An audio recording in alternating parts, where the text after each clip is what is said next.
This video is an overview of the higher level essay in IB Language and Literature. The higher level essay is one of many pieces of assessment needed to be completed in the IB Language and Literature course, and I'm going to go over briefly what this essay is all about. At its basic level, the higher level essay is a literary analysis essay.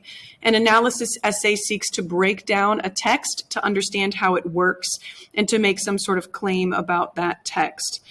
You might choose a literary or a non-literary text for your higher level essay, but you are doing the same moves, asking the question, how do the style devices in this text build meaning? How do the author choices build meaning? The higher level essay must be between 1,200 and 1,500 words. It should be about 5 paragraphs, 1 intro, 3 body, 1 conclusion. Some students have chosen to do more than 5 paragraphs. It is difficult to do less or fewer than 5 paragraphs without having really lengthy paragraphs. So watch your word count as you are writing. This essay also must use a formal style and register. What does that mean? That means that you are proofreading your essay for things like contractions. Words like don't must be changed to do not. Words like wasn't must be changed to was not. You must have a formal style and register for your higher level essay. You cannot use first person, no I, me, my in your essay. There are no outside sources required for this analysis essay for your higher level essay. You can use outside sources if you want to, but most of the analysis should come from your own brain. And then ultimately, the essay is scored by both your teacher and by the IB. So the process for writing the higher level essay. First, you need to choose your text. We have read 6 literary texts and 6 non-literary texts this year. So you have 12 texts to choose from. You are writing about only one. You are not writing about multiple texts. It must be a complete work or body of work that you are writing about. So you may write about 13th, the documentary by Ava DuVernay, because we watched that entire documentary. You may write about the Charles Moore photographs because we looked at 5 of those photographs. You may not write about the Me Too texts or Me Too tweets that we looked at the beginning of the year because that was not a full body of work. So when you choose your text, make sure that it comes from the list of assessment texts that are available to you. You can get that list on our homepage from our MyMCPS classroom. Once you have chosen your text, it's good to start thinking about style moves. What stands out in this text to you when it comes to author choices? While you're doing that, you can think about what style moves am I most familiar with. Diddles is just a good way to start thinking about a text. Diction, imagery, details, language, and syntax or structure is a way to enter any text. But style choices will change depending on the text. You're not going to talk about imagery in a movie. You're not going to talk about imagery in a documentary film or in a photograph. You could talk about camera angle. So think about style choices that are appropriate to that text. While you're thinking about style choices, you should also be thinking about the meaning of the text. Remember that you create the meaning. What meaning can you pull from this text? And I'm going to list out some ideas to help you with that meaning, that you can stick with global issues or a core concept to help you develop that meaning. And then once you've come up with your text, the style choices that you are most interested in, and the meaning that you are most interested in, then you develop your inquiry question. Your inquiry question answers this question. How do these style choices build to this deeper meaning? Your inquiry question is the foundation for your writing process. Now, before we move forward, though, what meaning are we talking about? Remember that you, as the reader, create the meaning of the text. What meaning can you create from this text? What is the text saying about one of our 7 core concepts? What is the text saying about culture? What is the text saying about identity, about representation? You are not limited to these core concepts. They are just a place to start. You could really pick anything that stands out to you. What is the text saying about a topic? And that is the meaning that you will then focus on. And that meaning comes through the style choices that you have identified. How do the author's choices build to that deeper meaning? So the process in continuation, once you have determined your text, your style devices, and your inquiry question, then you start collecting evidence from the text. You find quotations and passages. You look closely at the piece of art. You determine which details you're going to focus on in that documentary. You collect evidence and you think in writing. Please remember that your inquiry question will be revised over the process. Maybe you wrote, how does the author use diction to develop this deeper meaning? And then you realize that diction is not that powerful of a device in this piece. That is fine. You can revise your inquiry question as you are writing, and you should. Once you have developed your evidence and your explanation, so once you have answered that inquiry question, then you can write your thesis statement or the sentence that guides the rest of your essay. Then you're drafting, revising, and proofreading your essay multiple times.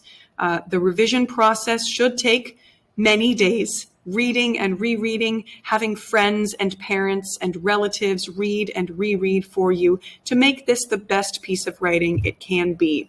If you used outside sources, at this point you'll add the works cited page, and we will talk about that more as we get to the end of the school year. And then you'll submit for some feedback from your teacher. Now, I am not allowed by the IB to give copious feedback, so I will give a little bit of feedback on your introduction paragraph, which you can then use to help revise the rest of your essay as well.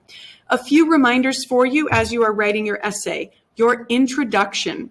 Oftentimes we think of the introduction as just a thing we need to get through. Your introduction is extremely important.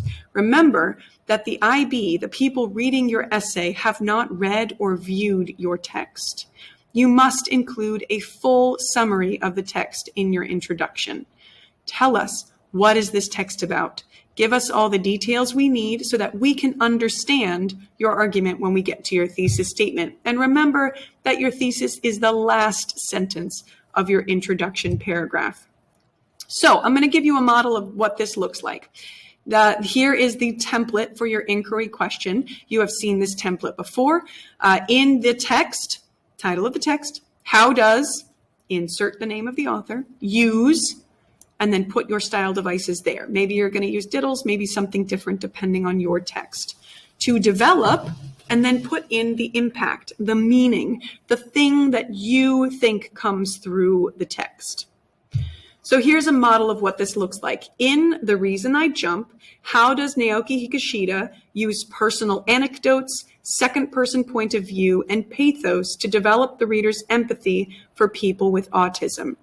So you have in this inquiry question, the title, the author, 3 style choices, and then the larger meaning.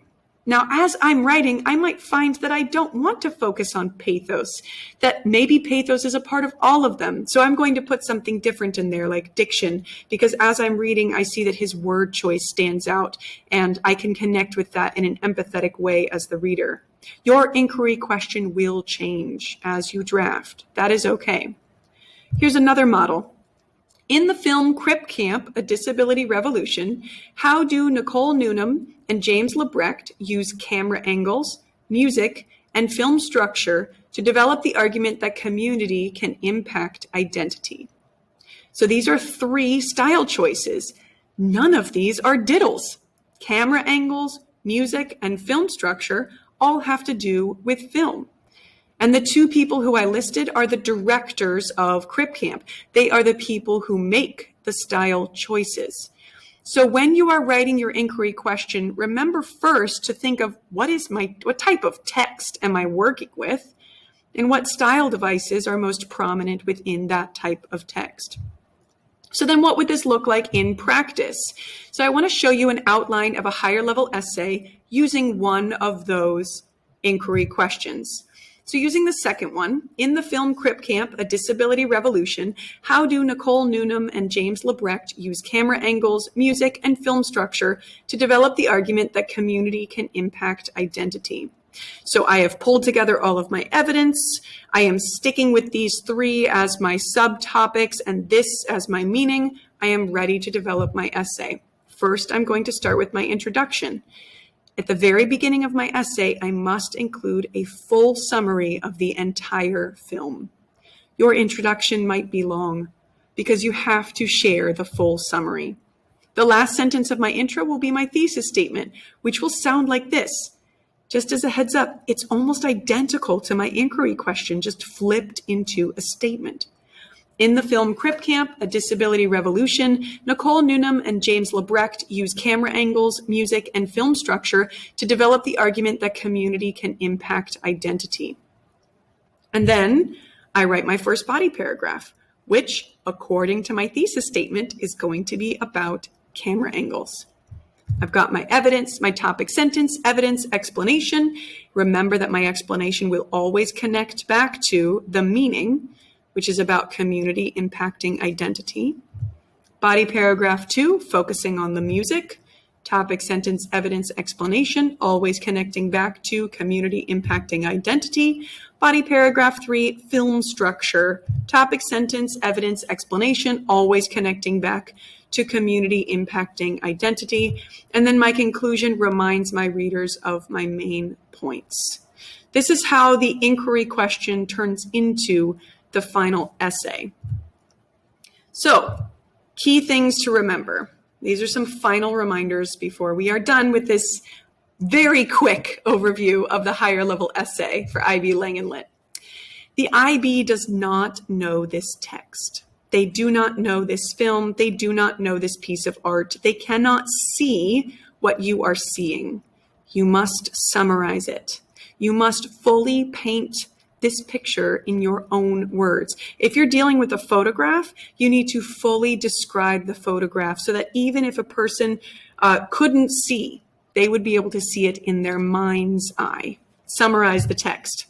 Remember, you must have a formal tone and formal language. You must proofread your essay. If you are using an outside source, you must have a works cited page. We will work through that process together toward the end of the school year. Remember, explanation is the hardest and longest part of your essay. This is where you connect those style devices back to that deeper meaning. It should take 3 to 6 sentences for each piece of evidence that you provide. So take your time, develop your ideas, explain your meaning. And remember also that the meaning comes from you as the reader, as the viewer, as the consumer of this text. You create the meaning of the text. So as you are looking at those style devices, you are building the meaning that comes through those devices. The style moves are there. You find those. So you're not creating metaphors. The metaphor is already there, but you create the meaning in the metaphor. Why did the author use this metaphor? What is it doing to the text as a whole? What is it saying about identity, representation, culture, or whatever it is that you choose to focus on in your essay? That has been your brief explanation of the higher level essay for IB Language and Literature. As always, please send me questions when you have them. I am here to help, and good luck.